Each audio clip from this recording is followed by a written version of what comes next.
Thank you so much इतना सारा प्यार देने के लिए और हमेशा मेरे साथ जुड़े रहने के लिए। तो ऑस्ट्रेलिया वीज़ा जैसे आप अप्लाई कर रहे हैं, तो आज ये टॉपिक होएगा ऑस्ट्रेलिया वीज़ा के लिए। और जो लोग ऑस्ट्रेलिया वीज़ा अप्लाई करना चाहते हैं और वो बहुत ज़्यादा पहले सोच में पड़ जाते हैं कि हमारा ऑस्ट्रेलिया वीज़ा लगेगा या नहीं लगेगा। मुझे बार बार मेरे इंस्टाग्राम पेज पे मैसेज आ रहे हैं कि सर हमें डॉक्यूमेंट बताइए, हमें डॉक्यूमेंट बताइए। तो मैंने सोचा कि इसके लिए एक आपके लिए स्पेशल वीडियो बना देता हूँ कि कौन कौन से मेन स्पेशली डॉक्यूमेंट हैं जिनके थ्रू आप ऑस्ट्रेलिया का अपना विजिटर वीज़ा, जो टूरिस्ट वीज़ा कहते हैं, वो आप ले सकते हैं, जिसको हम ऑस्ट्रेलिया वीज़ा की कैटेगरी में सब क्लास 600 कहते हैं। तो इसकी कॉस्ट मैं आज के आपके साथ डिस्कस करूंगा, आपको बताऊंगा कि क्या क्या मेन डॉक्यूमेंट रहेंगे और आपको बताऊंगा कि कैसे अप्लाई करना और कैसे आप ट्रैक भी उसको कर सकते हैं। तो ऑस्ट्रेलिया वीज़ा अप्लाई करने से पहले आपको कुछ बातें ज़रूर ध्यान में रखनी पड़ेंगी। आपको ये डॉक्यूमेंट अच्छी तरह से अरेंज करने पड़ेंगे, जिसकी वजह से आपका ऑस्ट्रेलिया वीज़ा 101% लग जाएगा। और जो मेरा ऑस्ट्रेलिया वीज़ा आया था, मैंने इन्हीं बातों का ध्यान रखा था और यही डॉक्यूमेंट मैंने अरेंज किए थे जिसके थ्रू जो मेरा ऑस्ट्रेलिया का वीज़ा आया था। सबसे पहले जो आती ही बात है वो है पासपोर्ट की वैलिडिटी। पासपोर्ट की आपकी जो वैलिडिटी है वो मोर देन 6 मंथ और मोर देन 1 ईयर होनी चाहिए अगर आप ऑस्ट्रेलिया का वीज़ा ले रहे हो। क्योंकि ऑस्ट्रेलिया क्या करता है, आपको जो वीज़ा इशू करता है वो 1 साल का वीज़ा इशू करता है। अगर सिंगल एंट्री है तो 1 साल के अंदर अंदर आप कभी भी उसमें जा सकते हैं, वहाँ पे रह सकते हैं। और वो आपको 3 मंथ का विजिटर स्टे देता है, तो आप वहाँ पे 3 मंथ तक रह सकते हो। तो आपके जो पहली बात है ध्यान में रखने वाली है वो ये बात ध्यान में रखने वाली है कि आपका जो ऑस्ट्रेलिया वीज़ा है वो आपकी उसको अप्लाई करने के लिए आपके पास जो आपका पासपोर्ट है उसकी वैलिडिटी 1 साल से ज़्यादा होनी चाहिए। दूसरी बात ये है कि बहुत से लोग ऐसे वीज़ा अप्लाई कर देते हैं और वो बोलते हैं कि लग जाएगा तो लग जाएगा और नहीं लगेगा तो देखा जाएगा। ऐसे आपने बिल्कुल नहीं करना है। अपनी फाइल स्ट्रॉन्ग करने के लिए आपको थोड़ी सी ट्रैवल हिस्ट्री बनानी पड़ेगी और ऑस्ट्रेलिया ये मांगता है। अगर आप पहले उससे पहले कहीं विजिट नहीं किए हो और फर्स्ट टाइम आप डायरेक्टली ऑस्ट्रेलिया वीज़ा अप्लाई कर रहे हो तो उसके रिफ्यूज़ल के चांसेस 80 to 90% रहते ही रहते हैं।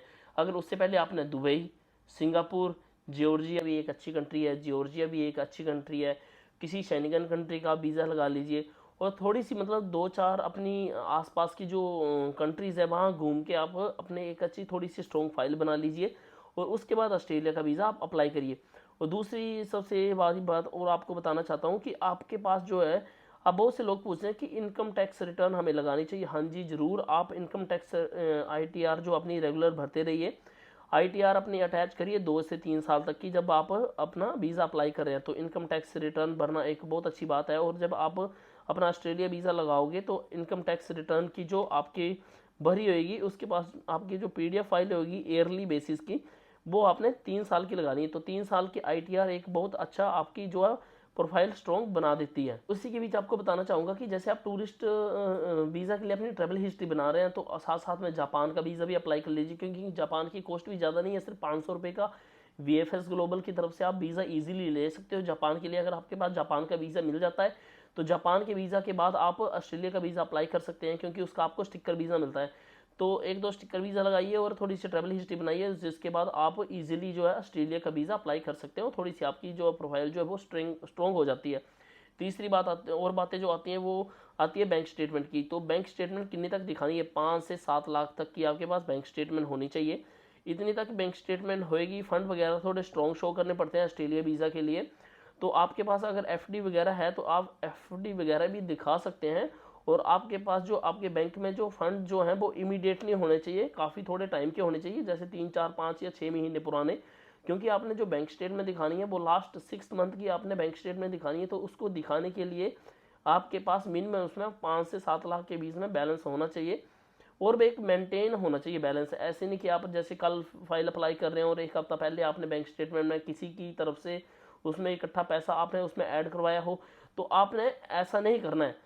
तो आपने क्या करना है, जो बैंक स्टेटमेंट बनानी है उसमें रेगुलर पैसे थोड़े थोड़े डालते चलना है, जिससे आपकी जो है वो बैंक स्टेटमेंट एक अच्छी तरह बन जाए। अगर में काम कर रहे हैं तो कंपनी में काम कर रहे हैं तो वहाँ से आपकी जो 6 मंथ की लास्ट सैलरी स्लिप्स हैं वो सैलरी स्लिप्स आपने ज़रूर लगानी है। सैलरी की पे स्लिप ज़रूर लगानी है।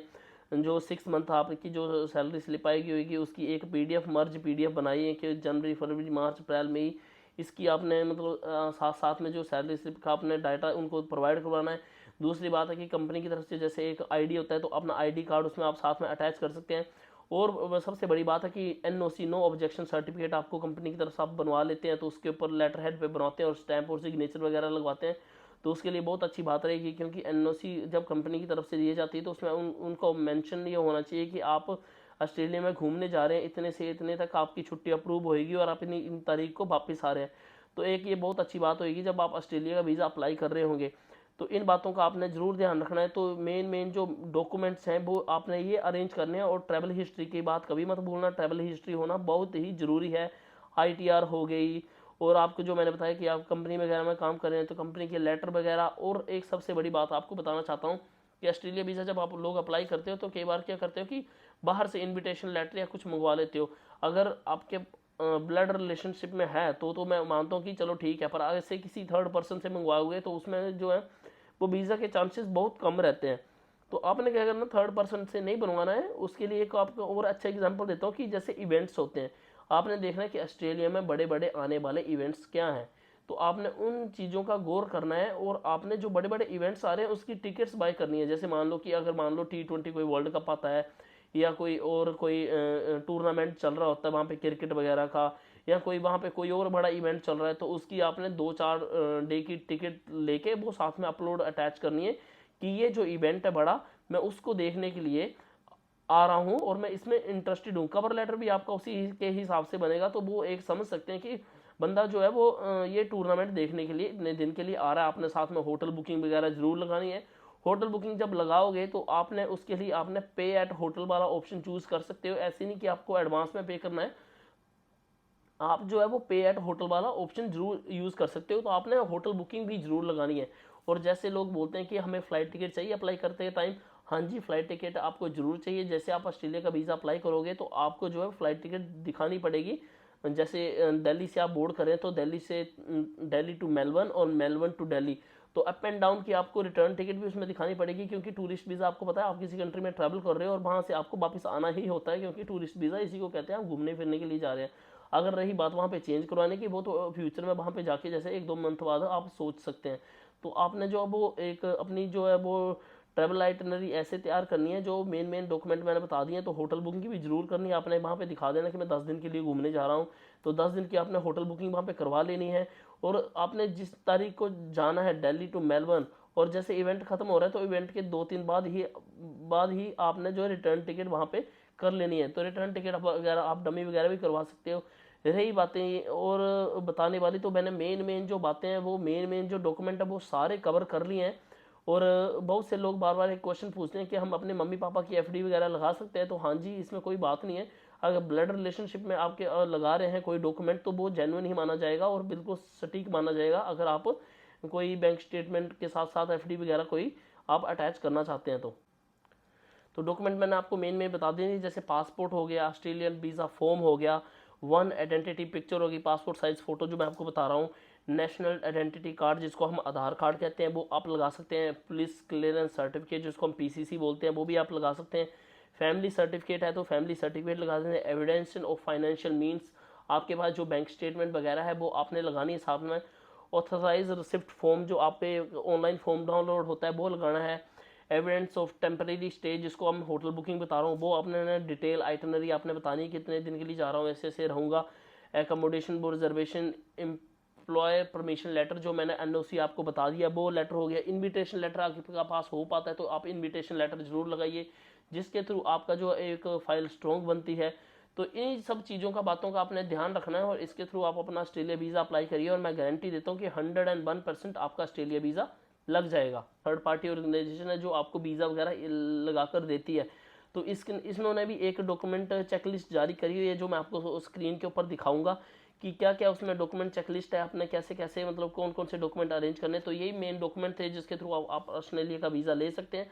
और अगर आपको कोई और इंक्वायरी और क्वेश्चन वगैरह होगा तो डायरेक्टली मेरे इंस्टाग्राम पेज पे जाके मुझसे आप डायरेक्टली पूछ सकते हैं। तो ये जो मेन बातें थी वो ध्यान में रख के मैंने आपको बता दी। अगर किसी भी प्रॉब्लम कोई भी आ रही है तो आप डायरेक्टली मेरे इंस्टाग्राम पेज पे जाके मुझसे डायरेक्टली मैसेज करके पूछ सकते हैं। तो ये था मेरा आज का वीडियो आपसे शेयर करने के लिए कि आप अपना ऑस्ट्रेलिया का वीज़ा कैसे ले सकते हैं। और अगर कोई दिक्कत या कोई प्रॉब्लम या कुछ भी आता है आपको तो आप मेरे डायरेक्टली इंस्टाग्राम पेज पे जाके मुझे डायरेक्टली मैसेज करके पूछ सकते हैं। तो thank you so much guys, ये मेरा था आज का वीडियो आपके लिए कि आपने ऑस्ट्रेलिया का वीज़ा कैसे अप्लाई करना है। तो ऑस्ट्रेलिया के वीज़े के लिए ये बातें आपने ध्यान में रखनी है और ये सभी डॉक्यूमेंट अरेंज करके आप अपना घर पे बैठे खुद आराम से अपना ऑस्ट्रेलिया का वीज़ा अप्लाई कर सकते हैं। तो thank you so much guys. अगर कोई भी और क्वेश्चन क्वायरी वगैरह हो तो आप मुझे डायरेक्टली इंस्टाग्राम पे फॉलो करिए और मुझे मैसेज करके बता दीजिए। Please subscribe and share my this video so और लोगों तक पहुँचे और से और लोग जो हैं वो अप्लाई करने के लिए आगे आएँ। Thank you so much guys, मिलते हैं अगली वीडियो में।